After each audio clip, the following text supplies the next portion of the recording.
नमस्कार दोस्तों। भारतीय बाजार में शहद से ज्यादा मिलावटी चीज शायद ही कोई हो। शहद में शहद के सिवा सब कुछ मिला रखा है, जिसमें शामिल है डेक्सट्रोज, ग्लूकोज, गुड़, sugar syrup, invert sugar, corn syrup, starch और ना जाने क्या क्या शहद में मिलाया जाता है।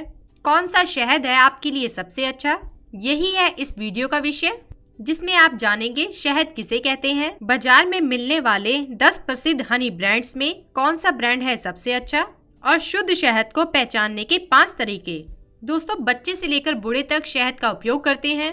अगर आप भी अपने बच्चे का स्वास्थ्य चाहते हैं, सबसे अच्छे हनी ब्रांड की तलाश शुरू होती है 10 ब्रांडों के एक लैब टेस्ट से, और ये ब्रांड है 24 मंत्रा, वैद्यनाथ, डाबर, पैशन प्योर, हितकैरी, हिमालय, खादी, पतंजलि, रिलायंस और झंडू।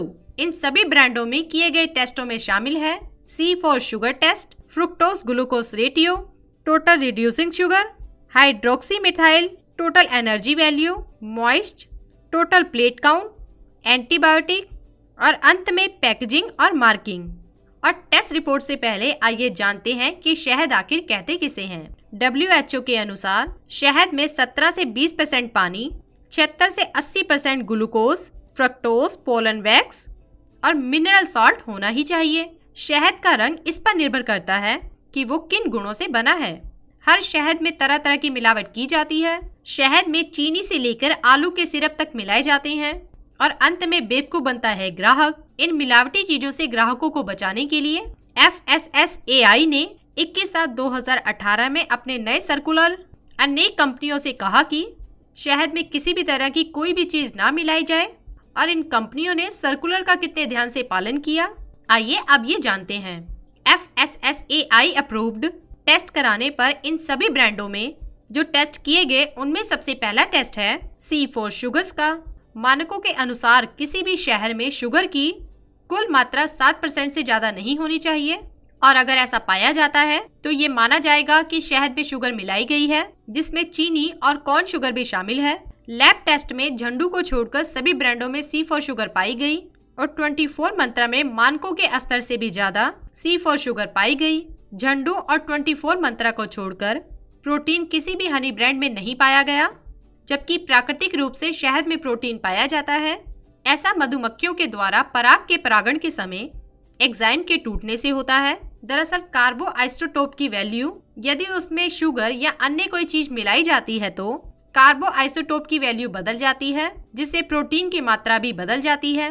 तो अगर प्रोटीन को शुद्ध शहद का पैमाना मान ले तो 8 ब्रांड शुद्धता के पैमाने पर खड़े नहीं हैं। तो चलिए अब बात करते हैं दूसरे टेस्ट यानी कि फ्रुक्टोज ग्लूकोज रेशियो के बारे में। फ्रुक्टोज ग्लूकोज रेशियो अनुसार 0.9 से 0.5 से कम होना चाहिए। यह टेस्ट शहद के क्रिस्टल बनने की क्षमता को प्रदर्शित करता है। यदि यह अनुपात से ज्यादा होगा तो शहद नहीं जमेगा। तो इस टेस्ट का परिणाम ये है, FSSAI के न्यूनतम मापदंडों को किसी तरह पूरा किया। और इन ब्रांडों पर जो तीसरा टेस्ट किया गया वो है टोटल रिड्यूसिंग शुगर। FSSAI के नए मापदंडों के अनुसार हर शहद में कम से कम 65% टोटल रिड्यूस शुगर होनी चाहिए, और लैब टेस्ट का परिणाम ये रहा, सभी ब्रांडों में टोटल रिड्यूस शुगर मापदंडों से ज्यादा पाई गई। इसके बाद नंबर आता है चौथे टेस्ट का, जो है हाइड्रोमेथाइल फ्यूफुरल का।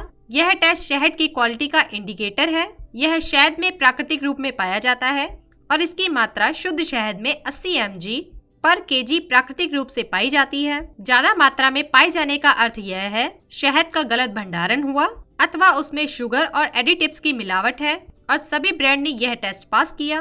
पांचवें टेस्ट में टोटल एनर्जी वैल्यू का टेस्ट हुआ। हम सभी जानते हैं कि शहद ऊर्जा का स्रोत है। कुल टोटल एनर्जी वैल्यू देने के मामले में रिलायंस के शहद में सबसे ज्यादा और फ्रेश एंड प्योर के शहद में सबसे कम टोटल एनर्जी वैल्यू पाई गई। छठे नंबर का टेस्ट है मॉइस्चर का। ज्यादा शहद का मतलब है कि शहद के भंडारण के समय किड 1 नियमों के अनुसार नहीं है, और नए नियमों के अनुसार मॉइस्चर की मैक्सिमम लिमिट 90% है। और इस टेस्ट का परिणाम ये रहा कि सभी ब्रांड ने यह टेस्ट पास किया। नंबर 7 पर है टोटल प्लेट काउंट का, और इसका परिणाम ये है कि सभी ब्रांड ने इसको पास किया है। 8वें नंबर पर एंटीबायोटिक्स का टेस्ट। दरअसल मधुमक्खी पालन में एंटीबायोटिक्स का जमकर प्रयोग होता है। इन 10 ब्रांड में टेस्ट की गई एंटीबायोटिक जैसे ऑक्सीटेट्रासाइक्लिन, कोक्रासिन, एम्प्लीफ्लॉक्सासिन। आइए अब जानते हैं अंतिम और 9वें टेस्ट के बारे में, जो है पैकिंग और मार्केट से जुड़ा। इस टेस्ट में शामिल है वस्तु का नाम, पैक करने वाले का नाम, बैच का नाम या कोड नंबर, पैकेजिंग रेट, कुल वजन, बेस्ट बिफोर डेट, भंडारण संबंधित निर्देश, nutrition information, green dot, MRP और कस्टमर केयर डिटेल। ये सारी चीजें सभी 10 ब्रांड में पाई गई। आइए अब जानते हैं कंक्लूजन के बारे में। इन सभी टेस्ट रिपोर्ट को देखने के बाद कुछ चीजें एकदम साफ हैं, जैसे झंडू को छोड़कर किसी भी ब्रांड के शहद ने C4 शुगर मापदंड को पूरा नहीं किया। कोई भी ब्रांड जिसमें झंडू भी शामिल है FSSAI के नए नियमों के अनुसार प्योरिटी के मापदंडों को पूरा नहीं किया। इसका अर्थ यह है कि 10 में से कोई भी ब्रांड प्योर हनी नहीं है। तो अगर आप भी शुद्ध शहद खरीदना चाहते हैं तो आज के समय में मेरे और आपके पास कोई विकल्प नहीं है। तो आइए अब बात करते हैं शुद्ध शहद को पहचानने के 5 तरीके क्या हैं। तो सबसे पहला तरीका ये है कि 1 चम्मच शहद को 1 गिलास पानी में मिलाइए। अगर शहद शुद्ध होगा तो तुरंत नहीं घुलेगा, क्योंकि शुद्ध शहद घुलने से पहले ठोस के रूप में कुछ देर तक पानी में रहता है और उसके बाद ही घुलता है। दूसरी परीक्षा के तौर पर आप 1 चम्मच शहद में 1 चम्मच पानी मिलाइए और इसमें 5 बूंदे सिरके की मिलाइए। अगर शहद में झाग बनने लगे तो समझ लीजिए शहद में जिप्सम की मिलावट है। तीसरे परीक्षण के तौर पर आप रुई की बत्ती को शहद में भिगोकर माचिस से जलाइए। अगर शहद शुद्ध होगा तो तुरंत जलेगा, अगर उसमें मिलावट होगी तो जलने में दिक्कत होगी। चौथे परीक्षण के रूप में आप 1 चम्मच शहद में पानी की कुछ बूंदे मिलाकर उसमें कुछ बूंदे आयोडीन की डालिए। अगर यह घोल नीला हो जाए तो समझ जाइए शहद में स्टार्च या आटे की मिलावट है। और अंतिम और 5वें परीक्षण के तौर पर आप एक पुरानी सूखी व कड़ी ब्रेड लीजिए, उसके ऊपर शहद लगाइए और 10 मिनट के बाद देखिए। अगर ब्रेड नरम नहीं पड़ी है तो समझ जाइए कि शहद शुद्ध है, और अगर शहद में पानी की मात्रा ज़्यादा है तो ब्रेड मुलायम हो जाएगी। तो इस वीडियो को देखने के बाद आपको एक चीज़ तो बिल्कुल पता चल ही गई होगी, भारतीय बाजार में कोई भी ब्रांड शहद उपयोग करने के लायक नहीं है। ऐसा इसलिए है कि मिलावट को रोकने के लिए कोई भी कठोर नियम नहीं है। इसी के साथ ही दोस्तों, अगर आपको ये वीडियो पसंद आया हो तो इसे आप लाइक कीजिए, अपने दोस्तों और रिश्तेदारों के साथ शेयर कीजिए और सब्सक्राइब कीजिए। साथ ही साथ बेल आइकन को प्रेस करें ताकि नया नोटिफिकेशन आप तक सबसे पहले पहुंच सके। धन्यवाद दोस्तों।